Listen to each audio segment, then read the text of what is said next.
tirarara, tirara, tirarara, tirara, tirarara.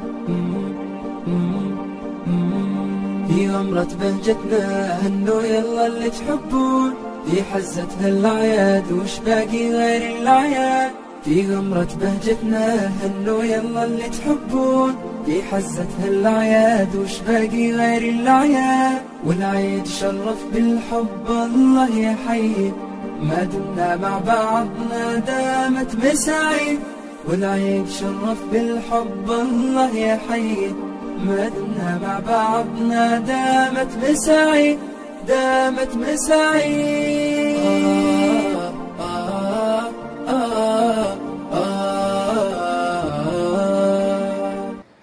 Assalamualaikum warahmatullahi wabarakatuh. Alhamdulillah wassalatu wassalamu ala rasulillahi wa ba'du. Puji syukur teman-teman sekalian tentu kita haturkan kepada Allah Subhanahu wa taala karena kita masih sekali lagi dan terus diberikan kesempatan untuk melanjutkan pembahasan materi kitab kita, yaitu kitab An-Nahwul Wadih, yang mudah-mudahan menjadi jalan untuk kita memahami Al-Quran. Salawat teriring salam juga selalu kita mohonkan kepada Allah untuk selalu dicurahkannya kepada baginda Nabi Agung Nabi Muhammad sallallahu alaihi wasallam. Teman-teman sekalian, di video kali ini merupakan video terakhir. Bukan berarti setelah ini saya tidak membuat video lagi, tidak, karena ini merupakan materi terakhir di dalam kitab An-Nahwul Wadih jilid yang pertama. Baik, materi apakah sebagai materi terakhir dalam kitab ini? Sudah tertulis di hadapan antum semua di papan tulis ini kata an-na'tu. An-na'tu kalau diterjemahkan artinya kata sifat. Kita akan membahas kata sifat hari ini. Baik, di hadapan antum juga sudah tertulis contoh yang saya ambil dari kitab ini, ya, agar lebih fokus karena memang kita membahas satu kitab. Perhatikan, hada kitabun mufidun.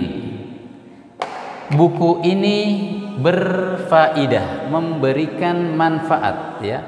Ternyata faedah itu dari kata bahasa Arab, yaitu faidatun. Kalau kita telusuri lebih dalam, berasal dari kata afada yufidu, yang artinya memberikan faidah.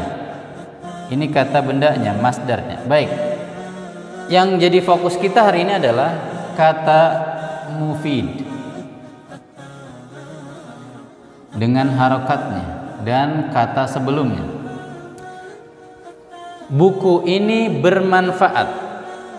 Kata mufidun yang artinya bermanfaat merupakan kata sifat, keterangan yang menjelaskan karakter kata sebelumnya. Ya, kitabun adalah kata sebelumnya, maka dia merupakan sifat dari kata kitab ini. Nah, ini disebut na'tun, kata sifat. Kata sebelumnya disebut man'ut, yang disifati. Ya, gampang sekali penjelasan materi terakhir ini, mudah dicerna karena hanya membahas kata sifat, ya. Nah, berikutnya, contoh berikutnya, qara'tu kitaban mufidan. Kalau tadi kitabun mufidun karena ini sebagai khabar daripada hada, ya, maka dia harus berharokat dhammatain. Karena tidak beralif lam maka dhammatain. Kalau beralif lam dhammah saja. Sebagai khabar dia harus memiliki atau dia berharokat dhammah marfu', ya. Nah, kalau di yang kedua atau di contoh yang kedua, qara'tu kitaban. Kenapa kitaban? Karena dia sebagai maf'ul, objek, maf'ulun bihi, objek. Maka kata sifatnya pun ikut, ya, mengikuti kata yang disifati. Qara'tu kitaban mufidan. saya telah membaca sebuah buku yang berfaedah. Objek karena dia menjadi sasaran pembacaan atau dibaca. Yang ketiga, tadi ini marfu, ini mansub, sekarang majrur. Yang ketiga, nazartu fi kitabin mufidin. Saya memandangi sebuah buku yang bermanfaat, ya. Boleh antum ganti nazartu ila, saya memandang ke arah buku yang berfaedah. Saya lihatin terus begitu ya. Nah, lihat, karena didahului harful jar, maka kata bendanya menjadi majrur berharokat kasrotain, bukan kasroh saja tapi kasrotain karena tidak beralif lam. Kalau beralif lam sekali lagi al-kita bi, bukan kita bin. Tidak boleh ada alif lam, ada tanwin. Pilih salah satu, tanwin saja atau kasroh dengan adanya alif lam. Maka kata sifatnya pun ikut. Namanya sifat itu mengikuti yang disifati. Nah, kita bisa lihat di sini ya. Yang disifati marfu, dia pun marfu. Mansub, dia pun mansub. Kasrotain, dia pun kasrotain atau majrur. Nah, sesimpel itu pembahasan mengenai kata sifat, dan itu pula yang diterangkan dalam kitab ini. Baik, sekali-kali kita membahas atau membaca al-bahthu, pembahasan.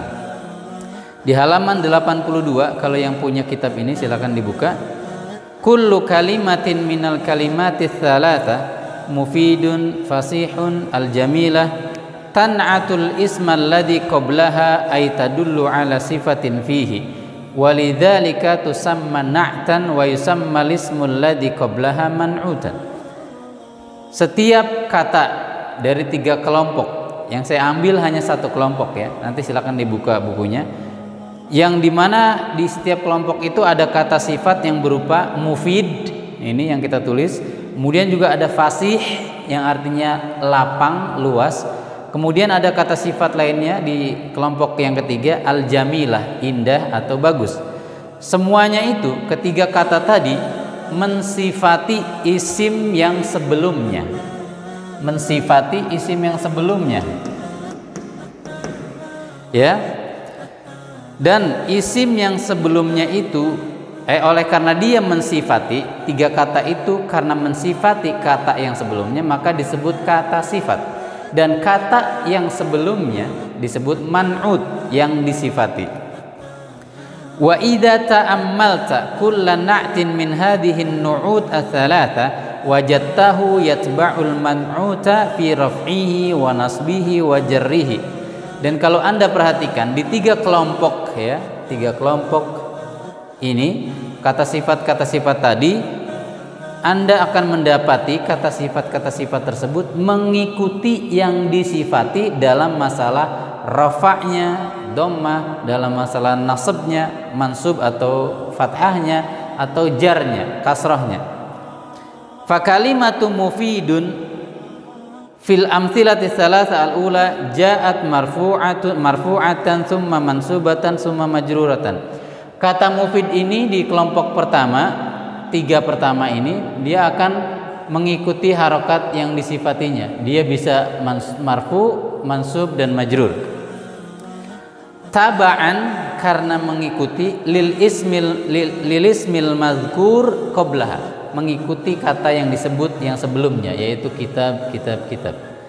Wa kadzalikal kalimatan fasih wal jamilah. Begitu juga dengan kata sifat fasih yang tadi kita sebutkan ya. Di kelompok yang kedua ada kata fasih yang artinya luas, dan al-jamilah dia pun mengikuti harokat kata benda yang disifati dalam perkara marfu, mansub dan majrur. Wa hadza 'amun fi kulli kalimatin tan'atu ma qablaha. Dan ini umum, karakter ini umum di semua sifat yang mensifati kata benda yang sebelumnya. Baik, segitu saja pembahasannya, maka saya baca karena sedikit. Sekarang kaidahnya. An-na'tu lafdzun yadullu ala sifatin fismin qablahu. Na'at itu adalah sebuah lafaz, kata yang menunjukkan karakter, ciri, sifat dari sebuah kata benda sebelum kata sifat tersebut. Ya, jadi gampangnya dia kata sifat yang mensifati kata sebelumnya. Wa yusammal ismul mausuf man'utan. Kata benda yang disifati disebut man'ut atau mausuf yang disifati. 24 atau kaidah yang ke-24, an-na'tu yatba'ul man'uta fi raf'ihi wa nasbihi wa jarrihi. Kata sifat itu mengikuti yang disifati dalam hal marfu, dhammah, dalam hal mansub atau nasab, ya, fathah, dan juga jar atau majrur, yaitu dalam kasrah. Sebenarnya ada karakter lain mengenai sifat atau kata sifat ini, cuma saya juga tidak tahu mengapa tidak disebutkan dalam kitab ini. Saya akan singgung sedikit ya. Ini sebagai tambahan saja. Kata sifat bukan hanya mengikuti dalam hal i'rabnya, harokat, tapi juga mengikuti dalam masalah at-tadzkir wa ta'nis, mudzakkar atau muannas. Lihat, di sini mudzakkar, dia pun mudzakkar. Enggak boleh hadza kitabun mufidatun, enggak boleh. Kok sifatnya mufidatun, enggak boleh. Dia harus ikut dalam masalah at-tadzkir wa ta'nis, mudzakkar atau muannasnya. Itu yang pertama dalam masalah jenis kelamin. Yang kedua dalam masalah jumlah. Kitabun ini kan satu, tidak boleh di sininya sifatnya mufidani dua, nggak boleh, ya, harus ikut. Atau yang ketiga nih dalam masalah alif lam atau yang kita kenal dengan at-ta'rif wa tankir, ma'rifah atau nakirah, beralif lam atau tidak. Misalkan di sini tidak beralif lam, artinya nakirah, ya. Maka tidak boleh di sini hadza kitabun al-mufidu. Nanti kurang sempurna kalimatnya.